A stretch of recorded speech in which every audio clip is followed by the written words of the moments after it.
Come on in. Welcome. So glad you are all here to be in the instead of the dungy old prison. At least here in the palace, we can get really comfortable, can't we? See, boy, a lot of things have happened since I saw you all last, because back before I was in the prison and now I'm in the palace. You're never going to believe what happened to me. And you see, Pharaoh had this strange dream, and he was so worried about the dream and what the dream meant that he called all of his advisors and everybody throughout all of his kingdom. He called them to the palace and he tried to get them to interpret the dream.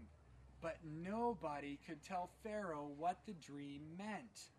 And so then you remember the guy that was in prison that had the dream about what was going to happen to him, and with God's help I helped him interpret that dream, and then he got his job back in the palace. You remember that guy?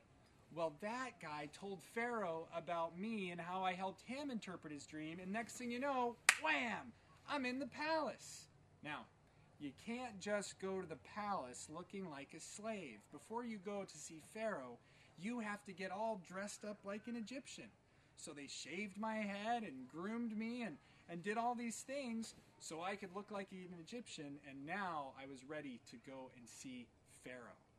And let me tell you, Pharaoh had some strange dreams. First thing that he dreamed is he dreamed that he saw out of the Nile River, he saw 7 really healthy cows come up out of the Nile River. And they were eating grass, and they were mooing loudly, and they were healthy, and they were strong. But then Pharaoh saw in his dream 7 really sick cows that looked like they hadn't eaten in months. And they came up out of the river, and they ate the 7 healthy cows and chewed them all up and swallowed them whole. It was really quite gross.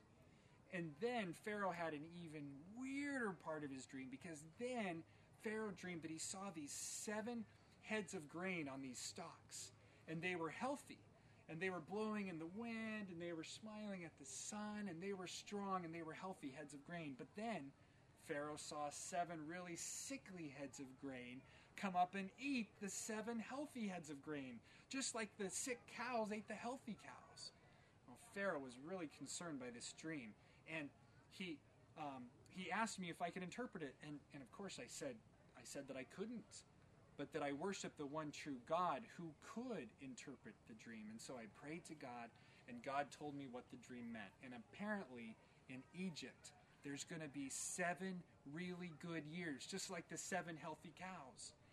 And those 7 years are going to be full of lots of rain and plenty of food, and everybody's going to be having a celebration and enjoying life. But then there's going to be 7 really bad years, like the 7 sick cows.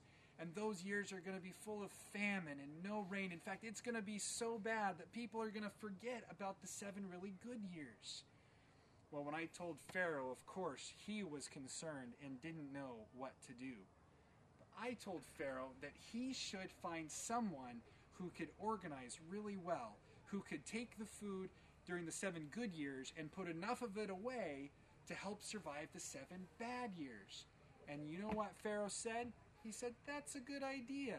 You do it." So here I am in the palace, and now the only other person in all of Egypt that's more important than me is Pharaoh. Isn't that crazy? And the guard Ramesses, he works for me now.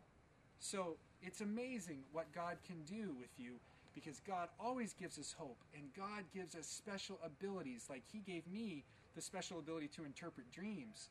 But if you've also noticed, once I was a slave in Potiphar's house, and then I was in charge of Potiphar's house, and then I was in prison, and then I was in charge of prison, and now I'm in Egypt, and I'm in charge of all of Egypt.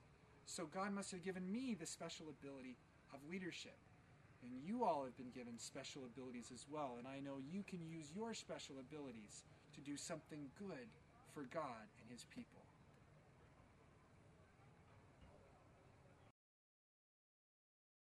You're never going to believe what happened to me. You see, Nebuchadnezzar. I was going to say Nebuchadnezzar. That's so funny. Okay. Okay. You're never going to